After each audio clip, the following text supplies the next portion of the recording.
Well, all right. We can start. Okay, so we can start with the demos. And which team wants to start? We can start. Okay, cool. Can we, Reda? Yeah, sure. I'll start. I'm going to share my screen. You have to give me access to share the screen, I please. always forget. Advanced sharing. Yeah, you can try now. Great. So, yeah. So the acceptance criteria for our issue this week was showing a welcoming prompt on the app to guide the user on how the app works, and also having a button so that the user can add the first item to the list. This welcoming prompt and this button should be there only if there are no items in the list. So this is the result. This is our welcoming prompt, which I think is really clear. And this is the button to add something, the first item to the list. Let's add, I don't know, jam. And we add it. And we have this item added prompt also showing up. And we have it there. So it's working. And what we did in respects to the code was in the list component, this what we have here is coming from a custom hook we created with Reda. He's going to talk about that in a bit. Basically, this is alerting the user if the data is not loading and it's not being fetched, and here if it's not loading. Our issue itself is this. So what we did is the data coming from Firebase here in the hook, we assign it to an array. So in the list, what we wanted to do is only to show the welcoming prompt if that array is empty. If there's no data, no items in the list, only then we show the welcoming prompt. Otherwise, we have the normal list with the items. So in the welcoming prompt component, it's very simple. We have the prompt itself with p tags, and within a button, we redirected the user to the add item component where the new item is added using React Router. And this is here. So Reda is going to explain that more in detail in a bit with the hook, but we are handling errors and also alerting the user if the item is being loaded or not, or if there's an error, and also the application errors and stuff. It's like the basic.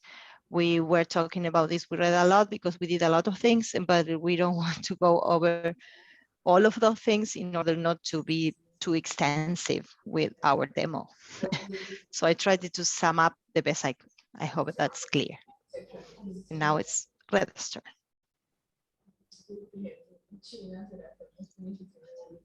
So Sure, I will share my screen to talk a little bit about the custom hooks, and excuse my cat. If it's noisy, I'm sorry. Okay, I will start with the use fetch item hook that we have used in the list component, and also we have used in the other hook.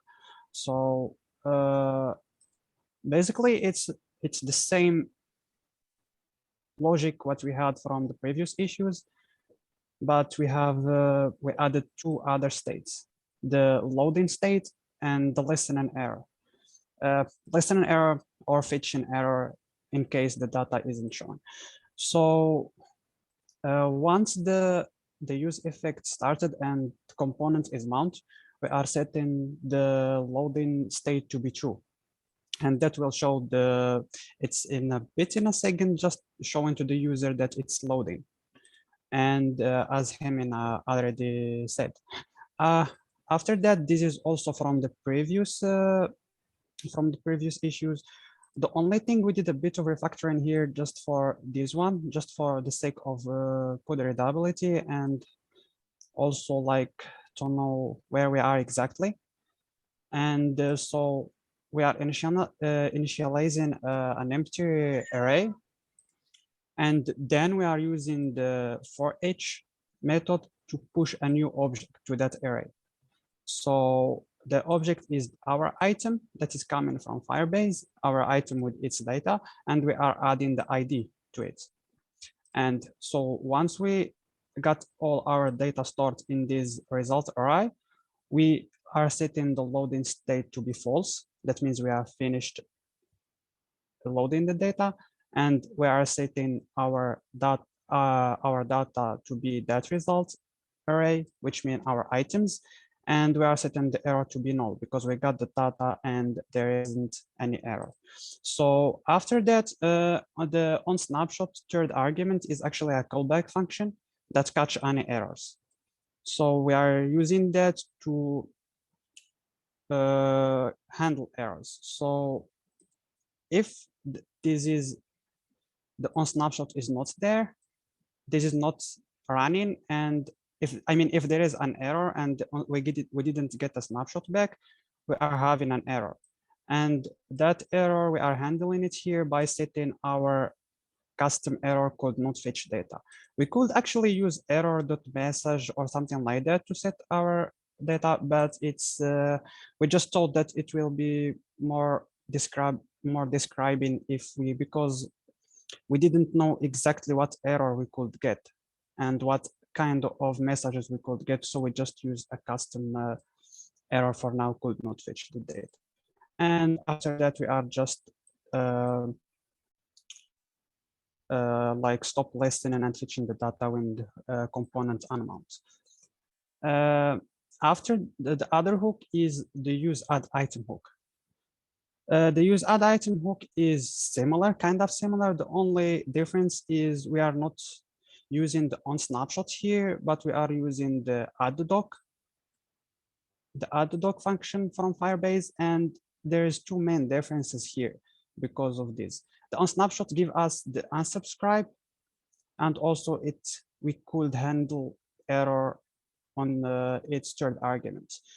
With the add doc, we don't have those two. So how we handle that is for unsubscribing or for handling the component when the component unmounts. We have actually have this state here that is called is canceled, and it's basically what it's doing is indicating if we are actually in the component or we are leaving the component. So at first we are in the component and we are setting it to false, but once we're using here the Collab function in the use effect. So once we are like going out from the component or the component is being removed from the DOM, we are setting the is canceled to be true. And this is because we cannot update the state if our component is already removed. So we had an issue where for example, if I will go to the demo real quick just to, so this part will be clear because, so for example, if we try to add an item that doesn't exist and I don't know what is that, so I will just use some random thing. And if we try to add an item and then go to the list component real quick, we are still updating. So if we are still updating our data, for example, the loading state and all of that, and we go to the list component while we are doing that, we will have an error that's saying we cannot update the states. So this is just a way to know if we are in the component or we already leave it. I hope it makes sense because we use it here. So we are updating our states, the loading state, the message state, and everything, and the error state only if the is canceled is false. And that means if is canceled is false, that means we are in the component. The second thing that on snapshot give us and add add doc doesn't give us is the error, how to handle errors. So we use the try and catch method to handle errors. So once before we try anything, before we start adding our items, we set the loading state to be true. And then we try to add our documents with this function here, wait add documents. This return the added document. If that added document, if we return, if we got back the added document, and if the component, if we are inside the component and we didn't leave it, then we will set the loading to be false and the success message to be we are showing a success message that the item have been added, and we are setting the error to be false. Otherwise, we are setting the error to be null and the success message to be null. And I hope that makes sense. It was a bit, I tried to be fast and at the same time try to explain everything. So I hope that makes sense. Thank you very much for the presentation. And both of you, it was very great.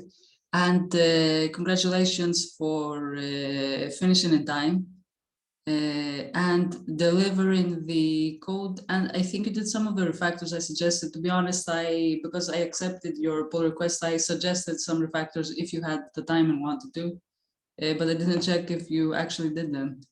And the only thing I saw, but I didn't comment on it, there's some typos in the text, but I thought that, okay, for now it's not so important because this will be more important when you have to fix the CSS and make the app more professional looking. So for now it's okay. And I really like what you did with the code, that you made a separate component for the welcome and prawn. And I really liked what you said about the error message, that I didn't want to show the error dot message, because that message could be something like, okay, error code 536, and it doesn't mean anything for the user, but we couldn't fetch data. That's very useful for the user. It's more user friendly. And I like that you added all these extra stuff to this feedback that shows the user what's going on. So if somebody has a very slow connection, they might see it's still loading, or they know that their item is added. So that's super useful from a UX perspective. So thank you very much, both of you. Does anybody have any questions or comments they want to make?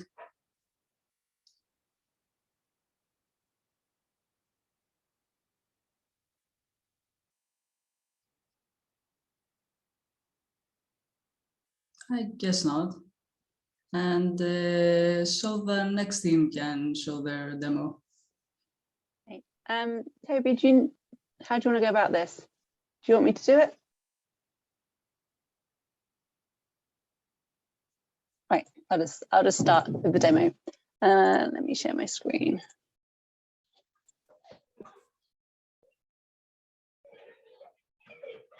Okay. So our acceptance criteria was to have a checkbox next to each item and set it so that it was checked for 24 hours, and after 24 hours it was unchecked. So you can click on that and then it's checked, and you can't do anything to that. It's disabled. I've console logged the ID so that it's really easy to find, because there's a lot in here. So then, Zoom is in the way. And then you can change the last purchase date to a previous date, and then update that. And in the app, it is unticked. So that works.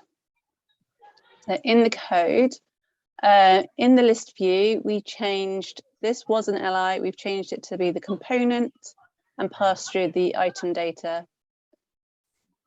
And then in our list item component, we've got this 1 day in seconds, which is whatever that is.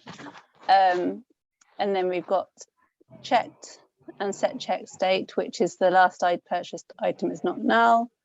And then here we've got this now minus last purchase, which I always struggle to say, which rounds down the date now divided by 1,000 minus when the last purchase date was in seconds. and that's used a few times in the code. So down here, we're returning our list item with an input type of checkbox, and we've got the onChange handle change, which is our function here, which listens to the database. And if the last purchase date is null, or the now minus last purchase date is greater than a 24 hours, so it's older than 24 hours, then it will update the database to say, when you click on it, it'll say, this is the new date, this is when the date it was clicked, and it will set the checkbox to be checked. And then that's that console log that just shows you the ID in the console, just to make it easy to search. Then we've got a use effect up here, which if the last purchase date is null, it returns false. But if the now minus last purchase date is greater than a day, it sets the checkbox to false. So this is what, after 24 hours, this is what unchecks that box. And I've added this in because it kept on coming up with an error when I was doing this, when I changed this to a function, this bit, when I put this in rather than this long bit here, which is what was in it originally, it would error saying something about the ESLint, something about it missing a dependency. And I tried putting it in there as a dependency, and then it said it needed a use callback, and I just couldn't figure it out. So I put that in there, so it disabled it so that it would then build. And then we have this other function called was purchased within the last 24 hours, which just says if the purchase date is less than a day, then it disables the button because it's used down here in the disabled. And that is it. Okay, thank you very much. That was great work. What I liked about that now minus last purchase, I think that was the correct name, is that if you just see the line of code, you have to think a bit what it does. But if you have it named like you have it, when you see again the code in 1 month, you will be like, ah, okay, that's what it does. I don't have to think about it. And it also helps other people. And good job on putting in that ESLint rule so it can skip it, because I mean, you could try to figure out how to fix it and all that, but at this point it will be just too much work, and this wasn't so important. So it's good that you put that rule there to ignore it. Yep, it was really great code, very clean. Any questions from anybody or comments? I have a comment. I want to say that the naming was so wonderful that it makes it so easy to read the code. Like I was saying, I want to write names like that. It was great, guys. Good job with the naming. It was perfect. Thank you. I was actually on the way home earlier and I was thinking I should have said it now minus last 24 hours because that made more sense to me, but it's done. Last purchase is done. It was impeccable.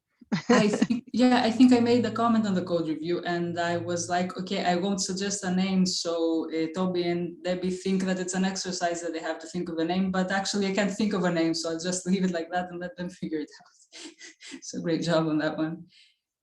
And I think we're done with the demos, so we can move on to the retro.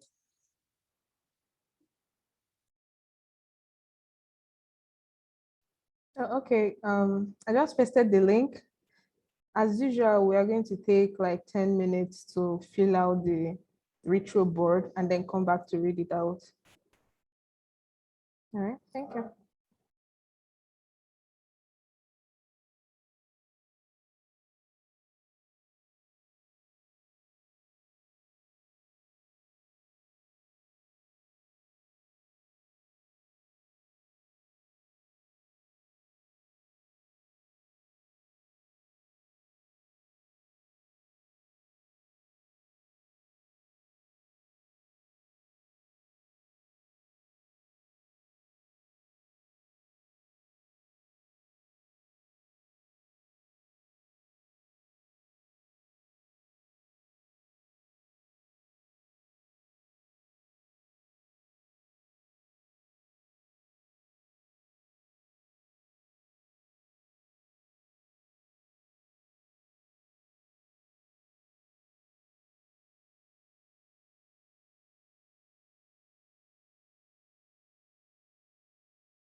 All right. Does anyone need more time?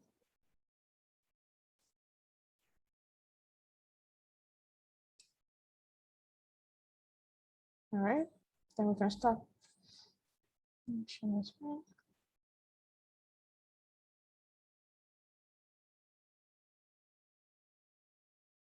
All right, so we're going to start from kudos.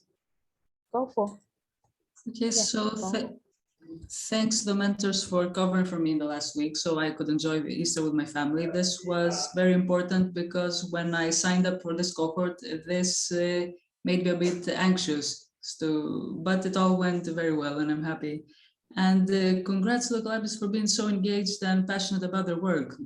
I see in the Slack, you talk, you fix things, you review, so you're super engaged.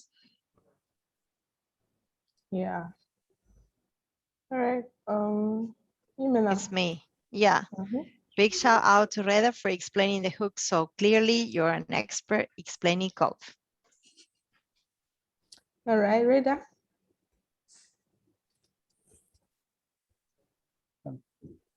Kudos to all the team and mentors for being so supportive the past 2 weeks. I really appreciate it.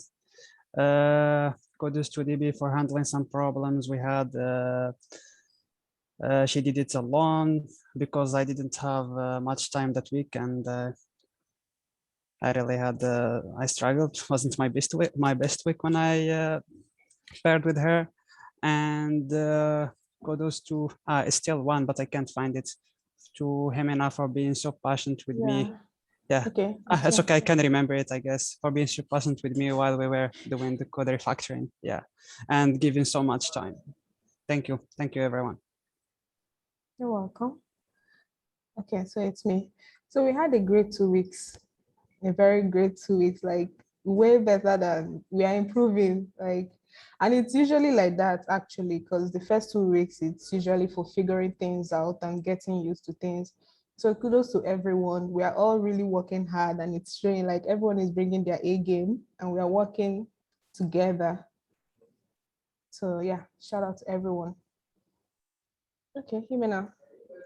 So kudos to Debbie and Toby for their great job and for using such great names that allow us to read the code much more easily. Debbie. Kudos to the team for great communication these past 2 weeks and working through some tough issues. All right, Jimena. Kudos Did to you already Debbie take for it? solving the merge conflicts. And me again. Yeah, I wrote a lot this week. I'm sorry. It's okay. Kudos to Reda for the wonderful work we did this week, refactoring, and for our long pair programming sessions. Yep. All right, for what went well, Debbie. Communication between teams and mentors to help with questions went well. Yep. Reda. Communication was great last 2 weeks. We could know exactly what the other pairs working on and where the project is heading. Yep, I agree with that. All right, go for. Everything is smoother now compared to the first weeks. I mean, I've seen a huge improvement, both in code reviews and the code itself. It's really great. And all collabies pair well with each other, and you can see the results of the teamwork, of their teamwork. I mean, this sort of a problem, I can't remember each week who works with who, because everybody works so well together. So it's kind of like it doesn't even matter who you pair with each other. They deliver great work. And if I was a manager and this was a team, I would see that great work is being done. I wouldn't care who does what thing specifically, but I would just see great results. And I like that you spread knowledge among you. So somebody knows something, they tell it to the others. And somebody sees something that the other person does well, they try to copy it. That's really great. Yeah, I absolutely agree. Communication among you guys is top notch. Like you can just come on Slack and know everything, like follow along. It's not even hard for us to like know when to ask and then know when to jump in. It's so nice to watch. Like we are literally learning from you people. I mean it seriously, it's so nice. I mean, it's a beautiful thing to watch. Yeah, so that went well. All right, Elliot. The names given are getting better day by day. Readability is getting better. Okay, Yumina. Yeah, the mentors offering their support and help and checking on us. And also me, communication and collaboration between the two pairs. And also me, refactoring and making the app more user-friendly.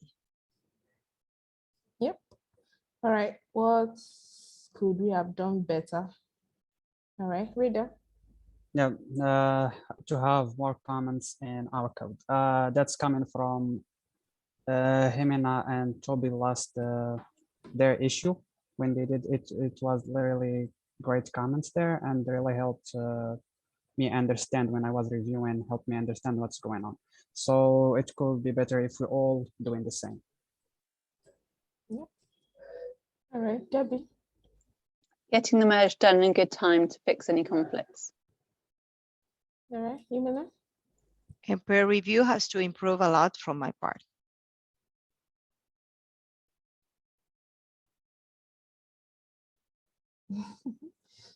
Yeah. So it's all very obvious that everything is working well, going really well as expected. We are where we are supposed to be. The code are really merged into the main branch, and our app is working well. So we are ready for the next weeks that are to come. So kudos to everyone. Thank you. We'll look at the issues now.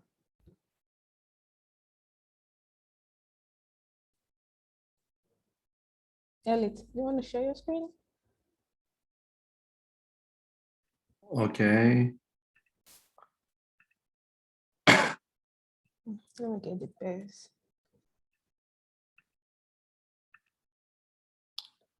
Mm.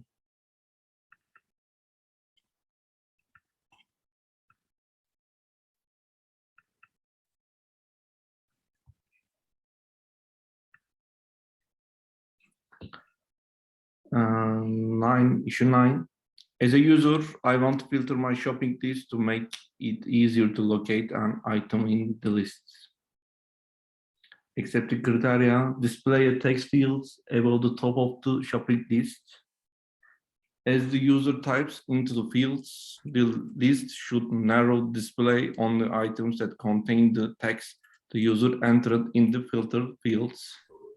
You must contain filter case, not stop it. When the fields has text in it, the user should be able to tap a UI element with an X button next to the fields to clear the fields. On the next field, one button and clear the writing text. The filter text should match any part of the item name, should not only match from start to string. You must contains wireframe like that. We already done this list. The next week we write these fields, filter fields, and write items filtered with contains. Contain ignore case.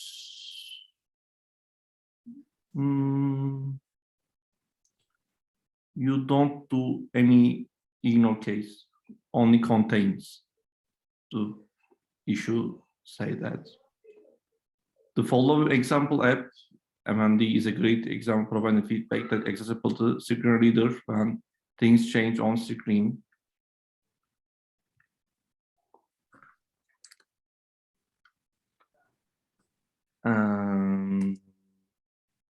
But in this screen, I don't find any filter.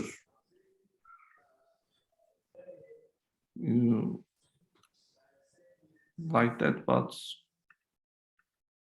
They are the filters, I think, all active and completed. And they have this outline. Maybe it's what maybe it's meant by. what Load issue. Refilter should match any part of the item name.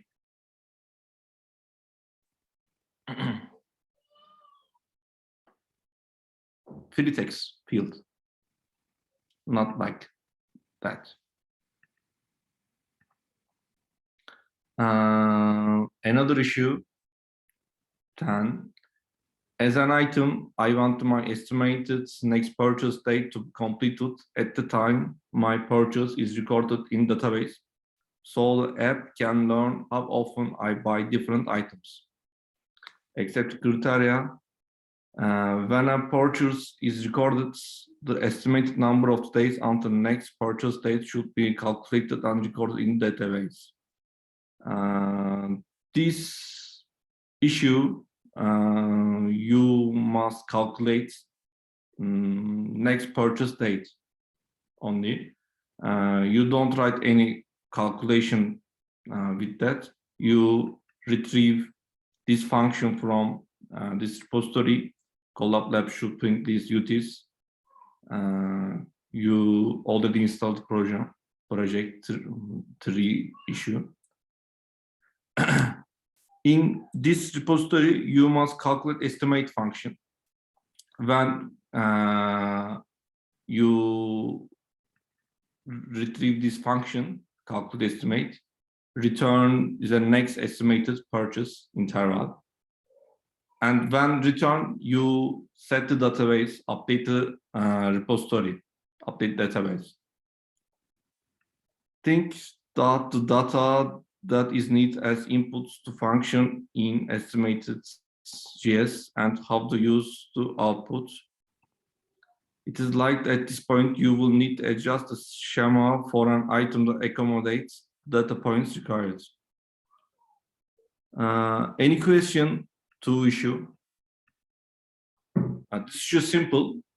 Have you any question for 9? For this, not for 9. The wireframe doesn't include the closing button for clearing the field, right? No, it doesn't. No, but you write any button right of the clear the field. Yeah. And with issue 10, I always the one having a lot of questions. I'm sorry. No. Issue number 10. Only one button and button clear the text. Yeah. Any question for 9? Okay. Any question for 10? So with 10, we just retrieve from the library calculate estimate, and that will do the work for the calculation. But think through the data that is needed as inputs to the function and how to use the output. This is not clear to me. I don't understand what it's saying this sentence. As I understand this issue, you retrieve with estimate.js and calculate estimate function, and return an interval, purchase interval. I see. Yeah. And then you calculate next time and save record under the database next purchase date. Yeah. But I don't find any UI issue for this issue. Yeah. So I have, I have, so what is estimate.js file? What is it actually? What is actually? Is it something that we will create or something that we will bring from?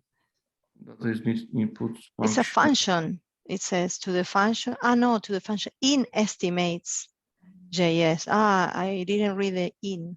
I thought it was a function. Oh, it's a file, and I don't know. It's a file. It seems a component, a file. Think note that data is need as input to the function in. You write estimate.js field file. And then in this file you calculate new The calculate estimate, yeah. all calculation in estimate.js. Mm. So yeah, I think Interval you're the one that and is calculate supposed next to. purchase date in estimate.js. Yeah, yeah, that's what I think so. To create the estimate.js and then import the library for the calculation, then do your calculation there. So this issue 10 is actually like the main feature of this application, to be able to show users when they are likely to buy items next. So it doesn't have a UI implication. It's just like an under the hood calculation that will be going on in our application in order to know when the user is likely to need the item next. And then it says it is likely at this point that you'll need to adjust the schema for an item to accommodate the data points required. So we need like a last purchase thing, but in this case, estimated. Yeah, I think you already have last purchase date. Yeah, we had it. Yeah, it can Debbie be and like Toby did it. next purchase date or Next purchase estimated something. next purchase. Yeah, okay. Now I get it. Okay. Any question? I promise I don't have any more questions. Okay. Who want to assign 10 issue? Any volunteer? Yeah, we could take it if Toby, of course, agree.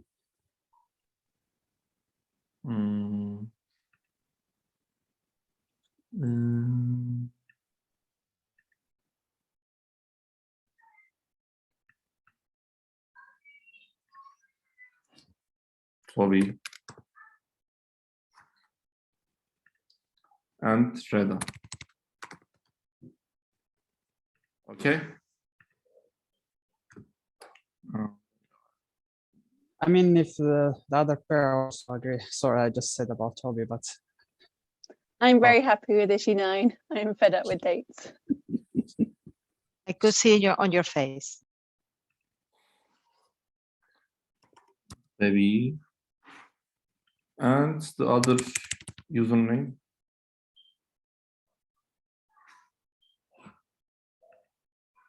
That's you, Mena.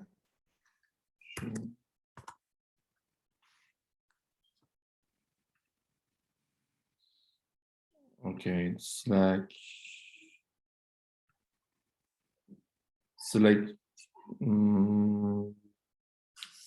for new threads or paper. Okay, have any question? You write me directly. I answer them. This week I will mentor yours. I will help you speak. The pull request should be required to you. Pull requests. Yeah. Okay. I pull request myself. Okay, see you later. All right, thank you guys. If there is, as usual, if there is any questions, don't waste too much time on it. Bring it up on Slack, and then all of us will jump in. And then we'll probably have our office hours on Wednesday, 4 p.m. GMT on Wednesday, so that we can talk about any issue if you have one by then. okay. Right. All right. So see you guys on Slack. Bye. Thank you. Bye. Bye. Thank you. Have a nice week. Bye-bye.